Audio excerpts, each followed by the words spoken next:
Hey everybody, welcome back to the channel. This is your host Majestic speaking with another episode of MechWarrior Online here.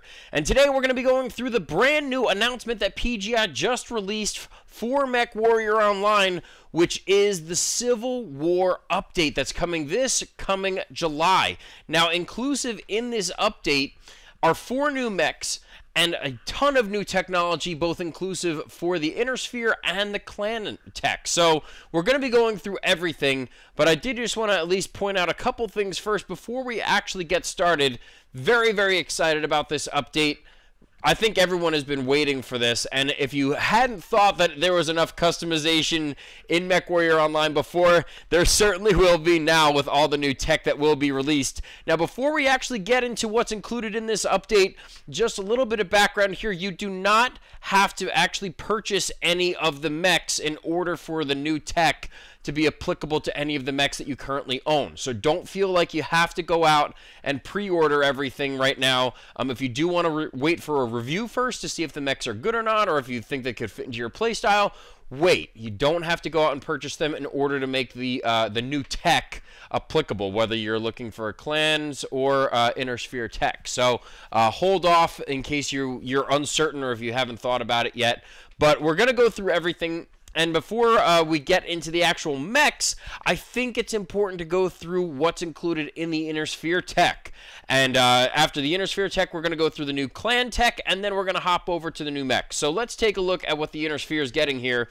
They're getting the LB2s, 5s, and 20s. So right now the Inner Sphere only does utilize the LB10s. So they're adding everything to the Inner Sphere side that the clans already had with the LB weapons, inclusive of the 2, 5, and 20. So that's, I think, pretty huge. So it's going to definitely add a lot more variability, or variation, I should say, in how people are building out their mechs and their loadouts and everything. Obviously, they're going to be applicable with the same weight that the clan side had, but now it's usable on the Inner Sphere side. So that's huge. Ultra 2s, 10s, and 20s. Oh my gosh, you can't... I'm very, very excited about that ad right there. I think between that and once we get to rotary weapons, I'll go through those in just a second. But the Ultra 2, 10, and 20s for the Inner Sphere is going to be huge. I mean, if you think about, whether you're looking at, a Mauler, an Atlas, a King Crab, any of those Inner Sphere assaults that you guys absolutely love using, having the entire spectrum of UAC, weaponry on there is going to be absolutely incredible. So I know a lot of people are looking forward to that. Should be huge added into the game. I mean, just imagine like an Atlas with UAC 10s or something on there, or a King Crab with dual AC UAC 20s, or a Mauler with maybe 4 UAC 10s. I don't know. So, there's so many possibilities there that people are going to probably try and cram in there if they can, and sacrifice tonnage and speed and everything in order to make it work. But just the fact that these weapons are going to be applicable, you're going to be able to use them on the Inner Sphere side. I'm curious to see what the new metas are, what the new combinations are. I'm sure there's going to be so many different combinations that fit into the meta, that fit into the competitive landscape, that fit better in pug queues versus group queues. The possibilities are going to be endless here, so I'm really, really excited to see what this segment pretty much brings, especially with the ballistic weapons. ER small lasers and ER medium lasers, so Inner Sphere versions of the extended range lasers. So that is pretty huge. All you have right now are ER larges. So to have ER smalls and mediums for the Inner Sphere, definitely going to mix it up a little bit. Going to make sure everyone kind of takes that into consideration as well, as opposed to just the standard lasers that we have right now for the Inner Sphere. Streak 4s and 6s. The Inner Sphere only had Streak 2s. So now we're getting Streak 4s and 6s, which the clan side has. So again, all of these on the top shelf here, it's pretty much just Inner Sphere versions of the clan weapons that we already have in game. Now, moving on to the light and heavy Gauss rifle.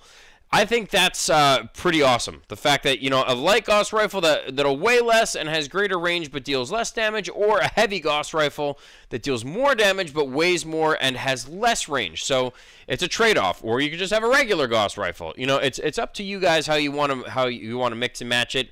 I'm guessing the light Gauss rifle will probably do 10 damage on impact, and then 20 damage with the heavy Gauss rifle, my guess, because right now the standard Gauss rifle does 15. And then if we look over here, this is what I'm really, really excited about. Rotary AC2s and AC5s. Extremely rapid-firing autocannon with rotating barrels. They can jam if fired for too long, and the spinning barrels will likely have a ramp-up time before they start firing, and a ramp down time before they stop. So pretty much you're going to be firing them, I guess, in bursts, maybe until they jam. I'm not really sure how that will work out, but it's definitely exciting to see, you know, just constant churning through, you know, ballistic slugs in order to just constantly suppress your enemies or really lay into them if you're at a closer or mid-range. Light and heavy machine guns, the next one that we want to move on to. So really, these three are pretty unique, especially even the heavy and light Gauss rifle. Again, light machine gun has a longer range but deals less damage versus the heavy machine gun that deals more damage but has a shorter range. So as you guys can imagine with my playstyle in particular, I know I'm going to be using a lot more of the heavy weapons. But I'm curious to see where the damage difference is. I'm just, you know, this is all speculation right now what the damages are going to be for these weapons, and it's going to depend on the tonnage, obviously, because they need to make it kind of equal. So there has to be a fair trade-off there. You can't have like a light machine gun that weighs half a ton, or a quarter of a ton, and then a regular machine gun that weighs half a ton, then a heavy machine guns that weigh 2 tons or something like that, without having, you know, exponential damages in that case as well. So curious to see how it mixes and matches. I think PGI has a lot on their plate right now with the new skill tree and integrating this by July. So, you know, we're already in March, so they only have 4 months to get, you know, shove all this into the game. I know that there's a lot going on with the PTS servers and everything, and even now PGI, in case you guys hadn't known, PGI just announced that the skill tree, they don't know when they're going to release it yet. They're just not ready to release it. They're still getting all the feedback, and, you know, especially with the modules, they're trying to figure out how that's going to work because they only really took into consideration a slice of the puzzle there. So if you want to check that out, definitely look at the updates for it. It's in the main menu on MWMerks, so check it out if you want to see it. But moving on to the next, you know, not to veer off too much off course here, we're going to move on to the medium-range missiles, 10, 20, 30, and 40. They have 40s. You can have medium-range missile 40s on there, which I think is huge. Unguided, low damage. So you have to keep that in mind. So, you know, regardless of which one you use, they will still be lower damage. They will have medium range, so not LRMs, but, you know, a medium range on there. And it looks like all of them are unguided. So I'm not sure if that means you might have to put Artemis on them to group them together. But there's no, like, locking like there is in like streak missiles or in LRMs. So, you know, the trade-off is going to be there. You're going to have to use Artemis to get them to group together, but you're not going to get a lock on. They're not streaks, they're not LRMs. Moving on to the next one, we have rocket launchers 10, 15, and 20 one-shot launchers that fire unguided, low-damage rockets. Very low tonnage per launcher. Now, when they say one-shot launcher, you know, I'm curious because they say it's low-damage rockets. So does that mean it fires one off at a time and fires maybe 10 of them to put like 1 damage down per rocket? Because it says low damage, so I don't know if that means 10 missiles, you know, you could fire them off in sequence, but they sum up to maybe like 5 damage. So there's a lot of, I mean, this is the first day that they announced this, so I'm guessing it's going to, you know, it's going to vary across the board with what the interpretations can be here. But again, it is one shot with an unguided low damage rocket, very low tonnage per launcher. So, you know, if they're very, very light, like they're speculating here, I highly doubt that it's going to be 10 single missiles, you know, summing up to 10 damage. It might be something like maybe half the damage, but they might fire off faster or something like that. I'm not sure.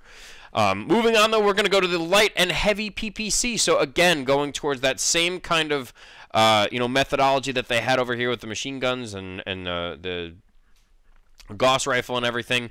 A PVC that weighs less, uses fewer slots, generates less heat, but deals less damage. So that's the main difference there. Is obviously besides weighing less, you're using fewer slots and generating less heat. But also you have to know that if you're using a lighter PPC that you're going to be doing less damage. And then the heavy PPC deals more damage, weighs more, uses more slots, and generates more heat. But again, you're dealing a lot more damage. So I don't know no one knows what the damage increase or decrease is, depending on whether you're using light or heavy PPCs. But you can only imagine that it's going to be, hopefully equal across the board. So obviously more tonnage, more heat, more damage and everything, but hopefully it's equal and not exponential. Snub-nose PPCs, PPC that weighs a little less, uses fewer slots, and has no minimum range, but its damage drops off quickly. So based off what that's insinuating there is that the further away the mech is, the less damage it's going to do. So it's going to have a gradual decrease in the amount of damage that it does. So, so obviously it's saying that there's no minimum range, so you could fire them at point blank range. But once you get to a certain distance, they are going to drop off exponentially. I'm guessing with how much damage they actually inflict.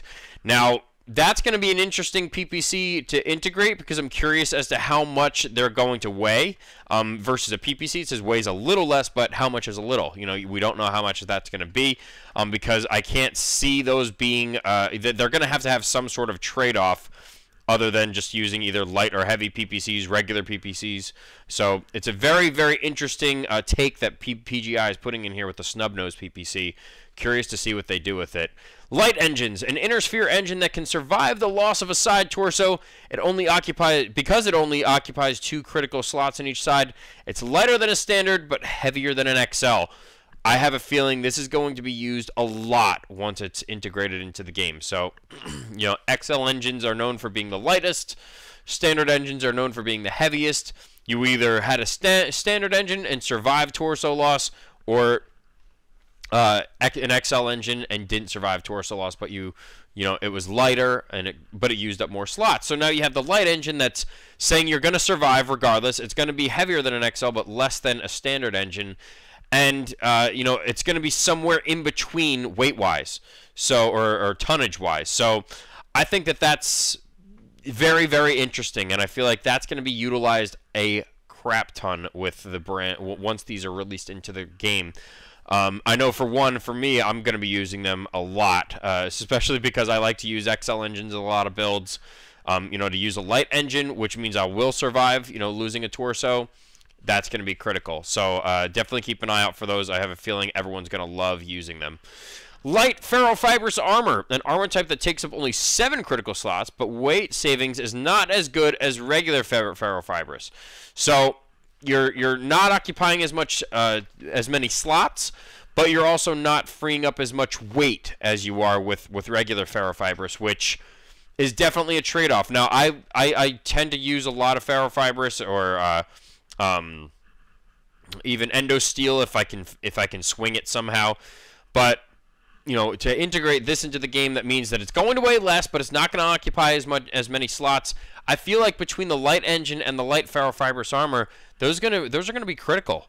Because you're not using as many slots with an XL engine. Your durability is going to go up. I'm curious to see how many XL engines are actually taken out on the battlefield after this, because you're not dying if you lose a torso, and on top of that, you're not using as many slots. So between the light engine and then the light ferrofibrous armor, I feel like that is almost substituting XLs at this point, because there's so much more benefit to these two particular adds to your inner sphere mechs than keeping the XL and regular ferrofibrous, which takes up a lot more slots on both sides of the coin. So curious to see how that pans out. Stealth armor, an armor type that takes up 12 critical slots and is used alongside an ECM suite. So keep that in mind. Only if your mech is ECM capable will you even want to consider putting this kind of armor on your mech. When stealth effects are toggled on the mech, it becomes invisible to all sensors. remaining visible only to the naked eye. But the system has some negative effects while it's active. It has a buildup of heat. Very, very interesting technology here. So it's saying, you're only going to be able to see with the naked eye, what is pretty much damaged or should be, pinpointed on an opponent based off what you're seeing. So it's not going to generate any sort of targeting information, it's invisible to all sensors. So remaining visible only to the naked eye. So you could toggle it, which is great because obviously if you're building up a lot of heat, then that means you can't, fire any of your weapons or anything because obviously your heat is spiking. So, you could turn it off and then just, make sure that you're using your weapons and toggle it on and off. So that's definitely, it's just a very, very interesting piece of tech that they're putting into the game. It's very interesting that it builds up heat. I think that that's pretty neat. So it's like you could go total stealth mode that, they can't get any targeting information on you. They can't even, pinpoint you. They can't put a mark on you. They can't target spotted. They can't do any of that. It's pretty much just seeing you for what you see. And then that's it. So if they toggle it off and you figure out where their weak points are, and then they toggle it back on, you'll know. But if they stay in stealth armor the entire time, they're going to be building up their heat, but we're not going to know where to hit them. So that's just a very, very interesting trade-off there. Targeting computers. So the clans all had targeting computers, and now the Inner Sphere is getting them. That's pretty much the only update to add there, which is huge. I know a lot of people like to use targeting computers, so I'm curious to see how they're integrated and in what capacity people integrate them into their builds, especially with all this weaponry. There's going to be so much customization in this game. I mean, it's almost overload in my opinion. So I'm just very curious to see how this works out. But definitely a very good add. I'm very happy that they're going to be adding all this to the Inner Sphere because everyone has been, on the case of PGI, favoring the clans versus the Inner Sphere for some time now. So now it looks like there's going to be some awesome new technology for the Inner Sphere that hopefully and probably will balance it out at least a little bit more towards, being balanced. An alternate type of AMS. We're looking at laser AMS, ladies and gentlemen. So although this doesn't require any sort of ammo in any sense of the word, it uses no ammo, but generates heat while it fires. So if it's automatically firing, and you're just getting rained on with lerms on, like, say, Polar Highlands or something like that, I'm curious to see how that works. Because if you does it hit a threshold, kind of like how flamers, when you're using them, apart from you overheating yourself, can you get past the threshold of heat with the AMS? And then pretty much just get targeted because you're going to shut down and the AMS isn't going to work anyway. So, how is that going to work? How are they going to integrate that? Will it only work up to a certain threshold, then shut off so that your mech doesn't overheat? Or will it be exponential and overheat you? I have to think that they would have to shut it off at a certain threshold. It's probably going to work like flamers, or even if you're standing in, the lava on Terra Therma where, it hits like 90% or something like that, and then you just shut down. Or not shut down, but you just kind of just chill there. So, you can't fire any of your weapons or anything like that. But I'm guessing that it might. I'm not sure. I'm trying to think it through here, and I'm saying to myself, because if you're targeted by your opponents, you shut down so they can't get any targeting information on you. But at the same time, if anyone does target you, if they're within range, they can just keep pouring on the lerms and you're overheated because your laser AMS wouldn't shut off. So very curious to see how this is integrated into the game. No ammo, but generates heat while it fires. So curious to see how that works out. New clan tech. So yes, the clans are getting some more tech as well. They're getting light and heavy machine guns, which are applicable the same way as they were for the Inner Sphere. ER micro and micro lasers and pulse lasers, the smallest versions of the ER and pulse laser, so even smaller than what's already in the game. So like you have the regulars, the ER lasers that are in there, and now they're going to be micro lasers, which is pretty crazy. So it's the smallest version of them, probably going to do the least amount of damage of them all, and probably weigh the less. So curious to see how many people actually use them and in what capacity they use them. Then you have the heavy small laser, heavy medium, and heavy large laser. Family of lasers that do high damage at the cost of higher heat and less range. So obviously, you know, and they didn't mention it here, but high damage and higher heat cost with less range, but also heavier. I mean, it's in the name, but they didn't mention it down here. So, you know, I'm guessing they were hoping that everyone insinuated that obviously being heavier, that they're going to be, you know, occupying more tonnage. But, you know, you're going to have less range, but you're going to be inflicting a lot more damage. So maybe less actual weapon loadouts being fulfilled from a hardpoint perspective on a mech, but filling them out completely with these bigger, heavier weapons for closer range combat. Then you have the light tag, a version of tag that weighs less but has a shorter range. Now, curious to see how that works, because I'm not sure exactly how many people are going to use that, because if it weighs less and has a shorter range, then what weapon systems are going to be applicable still? You know, unless you're looking at like streaks, because I think, you know, with streaks being the case, I think that that's the only thing that's going to be applicable here. But even then, streaks are automatically targeting. So, you know, the medium range, their mid-range missiles, they're only introducing up here for the inner sphere. Don't make many mention of it down here for the clan tech. So, not sure how that's going to work out, because I don't know what else you would be targeting with a light tag with. I know that the Lerms don't have a minimum range, so, you know, it's a lighter tag, so I don't know. That's very interesting to me. I'm curious to see how that pans out.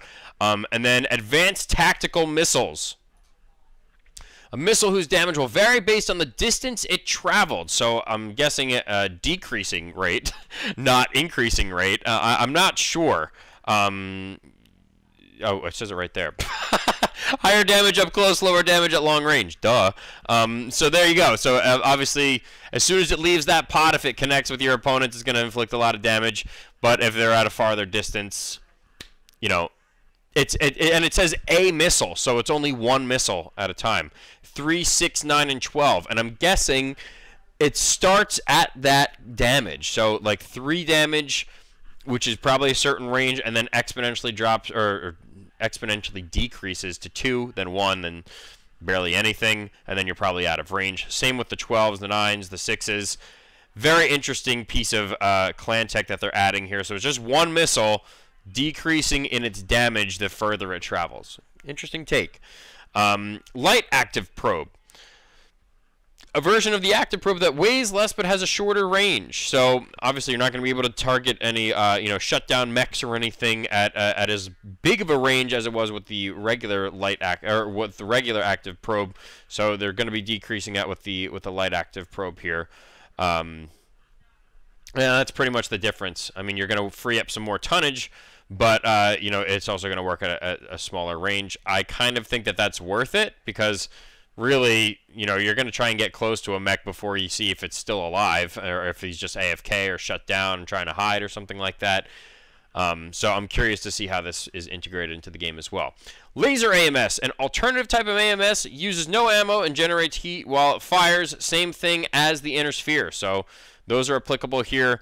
You know, they're overlapping in that sense. So, you know, the main takeaways to get away from or to get from this are, you know, the clans, they have light active probe, advanced tactical missiles, a light tag, and micro lasers. Those are the applicable ones that the clans are getting that the inner sphere doesn't look to be getting. But as for the inner sphere, they're getting stealth armor, light ferrofibrous, the snub nose PPC, rocket launcher. Then you get the rotary guns, the medium range missiles, you know, light engines and everything, and the light ferrofibrous. Those don't really apply as much because, I mean, the clans pretty much already have them. And then you're also, and that's pretty much it. Yeah, everything else the clans either have or are getting, except for, what is it, the Gauss rifle? Yeah. So the Gauss rifle, rotary, medium range missiles, yeah, the snub nose, light and heavy PPC, rocket launcher, light engine, and stealth armor. So, you know, the Inner Sphere is definitely getting a huge upgrade here versus the clan tech. So, you know, after reading through all this with you guys, I definitely think it's going to be a lot more balanced for the Inner Sphere going into this. You're going to see a huge resurgence of the Inner Sphere mechs taking Storm to the battlefield after this is released into the game. But that's going to do it for the clan tech. Obviously, it's all, you know, I'm just completely guessing here. You know, all the stuff that they're mentioning, you know, they explain it, but it doesn't show what the impact is or what the exact measurements are or how they differ in that capacity. So curious to see how it's integrated, and you know, we're going to know more details obviously as the time gets closer, but they're just announcing the fact that this is actually going to happen, which is going to bring a lot of people back. I feel like a lot of pilots that left MechWarrior are going to come back, and a lot of new pilots, you know, this is almost like a new system of its own if you think about it, because there is no standard, there is no you know, if the new skill tree is integrated by that point, it's a blank slate. You know, we're all, you know, obviously we're more familiar with the maps and the game modes, and you know, familiarizing ourselves with mechs and everything like that. But when you integrate all this kind of new technology for both sides into the game, it just adds a completely new element that everyone is going to have to adapt to. So whether you're a new player or an existing player, prepare for some change, because this is really going to shake things up. You know, everyone's going to be able to adapt to the skill tree. You know, but when it comes to customizing based off loadout, now you're talking a whole different ball game here, because everyone is going to, you know, can fill up a skill tree, and everyone can use these weapons. But the combinations, I feel like with weapons, are just going to be, I shouldn't say more critical, because I feel like they're going to be, obviously, you're going to be mixing them up regardless, whether you're looking at the skill tree or in this new tech.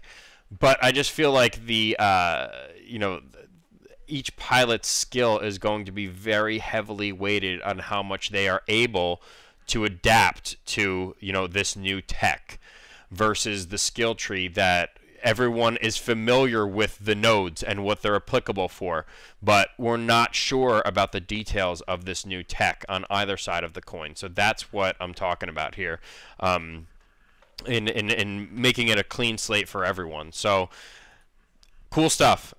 This is very exciting. I'm very, very, very, very excited about this aspect of PGI integrating, you know, or boosting the timeline a little forward, a little bit more, to integrate this kind of tech. So that's going to do it for the tech side of things. But now let's go through the mechs. So let's look at the mechs themselves. And right in front of me, I have Uziel. Now, Uziel is an Inner Sphere mech. It's a 50-ton medium, and it definitely looks interesting, to say the least. I mean, it's called a Belial. This is the Belial Hero. So it looks like they're only showing the heroes right now, versus you know, sometimes they show the standard if you stay on it long enough. But for right now, they're going to go through the 4 heroes just to give you a little bit of insight as to what these mechs are going to look like, and the paint schemes in particular for the hero. So Uziel is the 50-ton Inner Sphere medium. Then we have Annihilator, the mean baby hero. This, I don't know what this mech looks just very, very happy. I mean, its arms are up and everything. It's just, I guess it's just really excited to be in the game. So, you know, good for you, man. You made it. It's a 100-ton Inner Sphere assault. Now look at that cockpit. It's way above the center torso here with that gap in the middle. The chest is sticking out. Interesting concept art here. And again, I can't get over a 100-ton assault mech looking that happy. Good for you, man. And he's supposed. That's very interesting. The fact that it's called the Mean Baby, and it's the happiest looking one out of all of them. Was that intentional, PGI? I don't know. Questions. I'm curious. I really want to know if those arm actuators do that with the mech, if they actually go out and invert themselves, so you could. It just looks ridiculous, but it's so funny. So, very, very interesting look to it. Scrolling to the next one, we have the Cougar Blood Arrow hero. A Blood Adder hero, sorry. And this is a 35-ton light mech for the clans. So the first two were Inner Sphere, the Uziel and the Annihilator. Now going to the clan side of things, the Cougar Blood Adder Hero in front of us. This is a 35-tonner. Very interesting concept art here. And between the Cougar and then Blood Adder and then the paint scheme being a snake, it's kind of all over the place, but I think it definitely looks pretty cool. I'm curious to see how it's integrated and how people use it in the game. It's like Adder 2.0 almost, especially with just that you know, that back right here, that kind of hunchy looky thing on the back between the two torsos here. So it's like the Adder 2.0, but it's a 35-tonner, and definitely it works on the clan side of things here. So whether or not, again, don't feel like you need to pre-order any of these mechs, because they will be you know, all the tech will be added into the game regardless of whether you pick any of these mechs up or not. The Blood Adder, again, they're just showing the concept art for the hero here, but it definitely has an interesting approach. Cockpit right here in the center.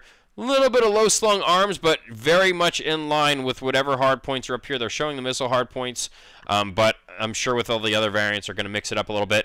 And then last but not least, and probably the one that I'm most excited about, is the Mad Cat MK2. Look at this thing. 90-ton clan assault mech. Looks just like bloodthirsty. I mean, it's definitely going to be an interesting add to the game. So whereas we have the Mad Cat in the game right now as a 75-ton heavy, the Mad Cat 2, or the Mad Cat MK2, I should say, Death Strike hero, all of them are going to be 90 tons, and it's going to fall under the assault class. So very, very curious to see what people do with this one. But I am very, very excited about this add into the game. Again, 90-ton assault, so 2 for the Inner Sphere, 2 for the clans. You know, a medium and an assault for the Inner Sphere, a light and an assault for the clans. Now, if we scroll down here, we're going to go just a basic overview of each of these guys. We're going to start with Uziel here. No ECM or mask capability on any of these. So, you know, that's yeah, there's going to be a trade-off there. I do like the hard points on a lot of these, though. I mean, you have a very healthy balance, 2 energy, and then 1 missile in each torso for the Belial hero. And then you have the energy boat variant with 6 energy in the 6P. And then another kind of balanced build, 1 energy in the head and the center torso. And then a missile hardpoint in the left torso and the right torso. So I'm sorry, that was the left arm and the center torso, and then the right torso and left torso have the missile hardpoints with 2 ballistic in the right arm. Then if we look at the 3P, the 3P is going to be a healthy integration of ballistics there, and it's pretty much the jack-of-all-trades mech of them all, if you ask me. Between that and the 2S, I think these are going to be the ones that are kind of like the circus of the group. 2 energy, 1 ballistic, 1 missile, 1 ballistic, 1 energy, and then 1 ballistic, 1 energy, 1 missile, 1 energy, 2 ballistic on the 3P. So, you know, nothing utilized in the head, as you can see. And then the 3S is also kind of, you know, the energy, 3 energy, 1 missile in the center torso, 1 ballistic, and 1 energy in the right arm. So definitely, you know, some interesting additions here. You know, we definitely have some builds that we can work with, but now we're going to have to think about the new tech in the game and how that actually applies here, because on the first day, I'm sure, you know, between the new mechs and the new tech, there's going to be all kinds of different combos to go through. So I'm not even going to speculate on what is possible on these guys right now, because they're releasing in the same day. So let's head over to the Annihilator. The Annihilator, again, 100-ton Inner Sphere mech, 1 energy, 2 energy, 2 missile, 1 energy, 2 missile, 2 energy. So energy and missile is the theme here, obviously. It does, what is it? It doesn't have ECM or mask. It does have a pretty low engine rating, because the max engine rating is 300. So, you know, top speed is 48.6 kph, and these go 32. Like, that is crawling. Obviously, you could bump these up to 300s, but You know, a 300 light, you know, that comes with it, but you know, again, with a max 300 rating, that's 48.6. I don't know. That just seems very, very slow. But some of the variants down here do utilize hardpoints in the head, and we have the 1X and the Mean Baby that have an energy hardpoint in the head. The Mean Baby, again, has that 1 energy hardpoint in the head, 1 energy hardpoint in the center torso, and then it's very balanced. Look at that. 2 energy on each arm, and then 2 missile in each torso. So I'm very curious to see how that's integrated with all the new tech and everything. I don't know how, you know, I'm going to integrate that because, you know, if I do wind up getting these mechs, so many options, guys. So many freaking options. Then you look at the 1P, 2 ballistic in the left arm, 2 ballistic in the right arm, and then 6 energy between the left and right torso and center torso. That's going to be nasty. I'm sure, you know, between like, you know, AC5s or even AC10s or something like that, or UAC 10s, something like that, or even if you do UAC 5s or something like that, or LB5s, and then SRMs, no, not SRMs, I'm sorry, medium pulse or something like that for the energy hardpoints, just all short range. Like, I'm not even going to speculate. This is just too much to think about at this point. 1 energy, 1 ballistic, 2 energy. We're going through the 1X right now. 1 energy in the head, 2 energy in the center torso, and then 1 ballistic in the left arm with 2 energy, and then 1 ballistic and 2 energy in the right arm as well, with 1 ballistic in each torso. So here is the ballistic variant, the very, very heavy ballistic variant. You know, we'll go through those in just a bit, but I'm very excited because the Annihilator does look like it's gearing more towards heavily focused on ballistics. I mean, this one has 4. I think one of them down here has 5, and we'll go through it. But that's a very healthy loadout. All of these are very, very balanced. You know, you have 3 between the head and the center torso, and then 1 across every component that's giving face time. So each arm and the torsos, and then 2 energy also in each arm. That's going to be pretty heavy hitter. Slow, but heavy hitting. Then if we look at the 1E, 3 in the left arm, 3 energy in the left arm, 3 energy in the right arm, 2 energy in the center torso. So this is clearly the laser boat variant. Then if we look at the 1A, we have 1 ballistic, 1 energy in the left arm. Then we have 1 ballistic, 2 energy in the right arm, and then 2 ballistic in the left torso, 1 ballistic in the right torso, and 2 energy in the center torso. So kind of all over the place. This is kind of like the circus mech right here. Just, you know, I'm not seeing you know, a lot of variation, especially when it comes to missiles. The only one that integrates missile hardpoints is the Mean Baby. But, you know, who's to say that that's a bad thing? You know, I'm not saying it's a bad thing because I'm curious to see how all these are integrated as well. But if we look at the 2A, this one is very heavy with the ballistics. 1 ballistic in the right arm, 1 ballistic and an energy in the right arm and left arm, 2 ballistic in the left torso, 2 ballistic in the right torso, and then 2 energy in the center torso. So again, a very, very balanced build here. But how are those 6 ballistic hardpoints going to be integrated, especially on the inner sphere side of things? That's a lot, especially for an assault mech. So very curious to see how that's integrated. On to the clan side of things, the Blood Adder. If we look at the, we're looking at the Cougar, but the Blood Adder hero, balanced. 1 missile in each arm and 1 ballistic in each torso. 35 tonner.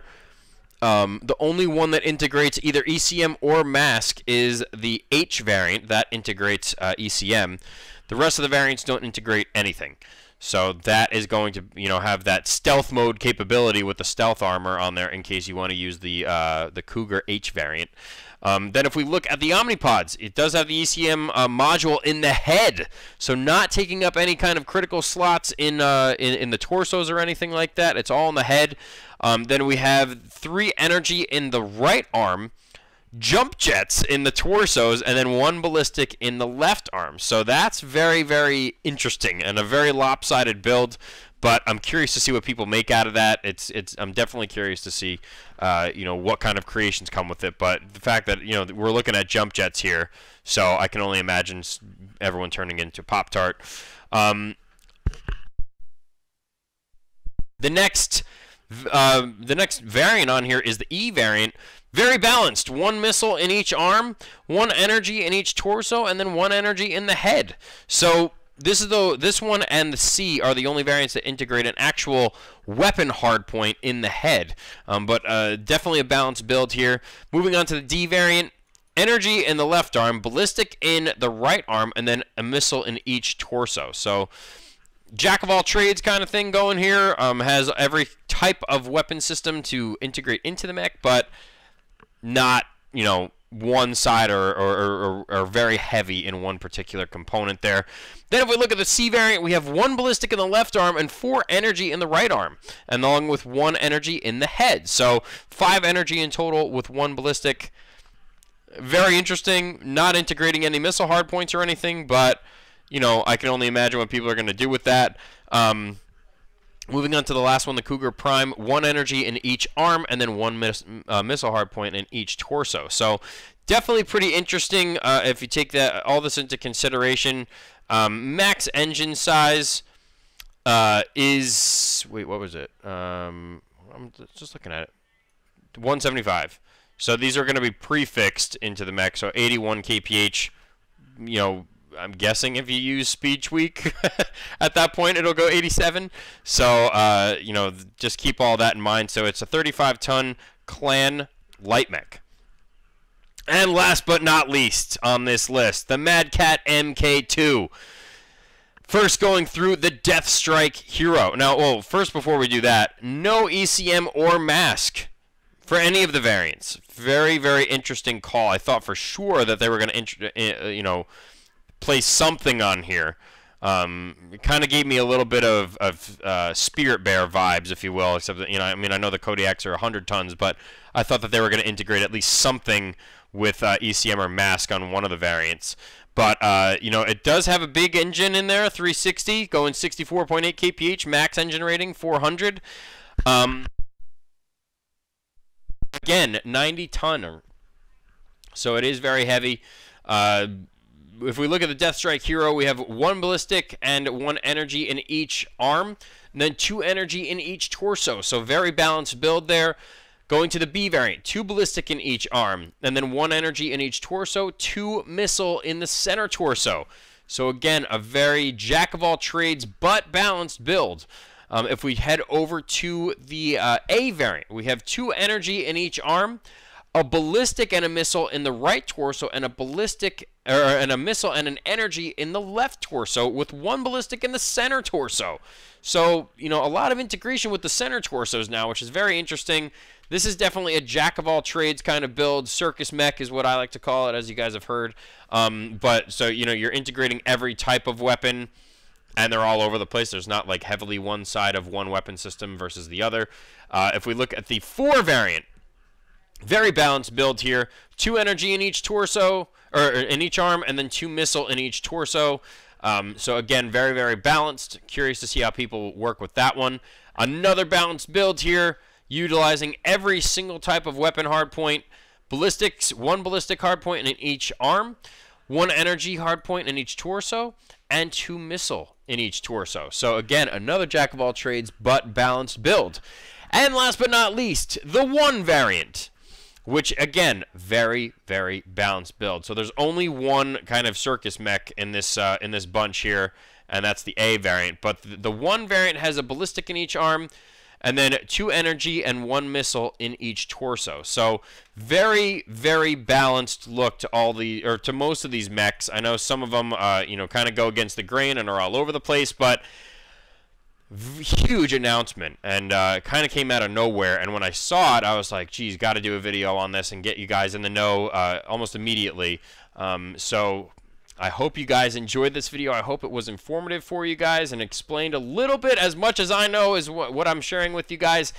I want to know your comments. I want to know what you guys are thinking. What is your take on all this? I'm very excited and interested in it. If you haven't already, experienced it through this video, but I'm curious to see what you guys think. What are your opinions on it? Do you think it's a good add to the game? Do you think it's going to help the player base? Do you think it's going to maybe ignite a fire back into PGI and MechWarrior Online and grow back to bigger levels than it was now? So I'm very optimistic about this. I think this is a great add because people like working with weapons. When you're talking about introducing new tech and weaponry into a game, everyone is going to come back, at least for a little bit, and if it works, that's what's going to determine if everyone stays or not.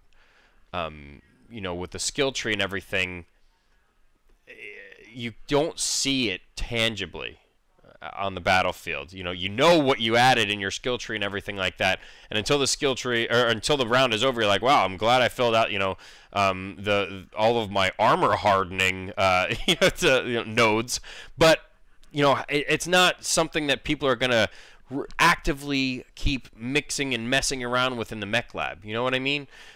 So I'm very, very curious to see what your guys' thoughts are on this. I'm very excited about this. I know that there might be some mixed opinions on it, but this makes me excited about the, at least part of the future for MechWarrior Online. I'm having a ton of fun playing the game, so answer to your next question, no, I'm not doing a video on the skill tree and whether or not I'm going to keep playing because I think it's already a given, guys. I'm going to be here for a while. So that's going to do it for this video. I hope you guys enjoyed it. If you did, hit that like button, hit the subscribe button, check out the links in the description. Feel free to leave any comments, questions, concerns, or suggestions below. I want to know your thoughts on all of this brand new announcement from PGI. So I know it was a long video, but I wanted to go through everything with you guys. I'm gonna try and pick up all these mechs. I haven't even looked at the price or anything on all of this. I saw it and I just started making the video, so I'm guessing it's gonna be expensive. I don't know if I'll be able to pick them all up, but if I can, I certainly will, so that I can review them all for you guys. I do want to do a review on all of them when they come out, especially with the new tech and everything that's integrated. So definitely stay tuned. I'm sure that there will be more details as the time gets closer. But that's going to do it for this episode. Thank you guys so much again for tuning in, and I look forward to seeing you all on the next one. Take care, guys.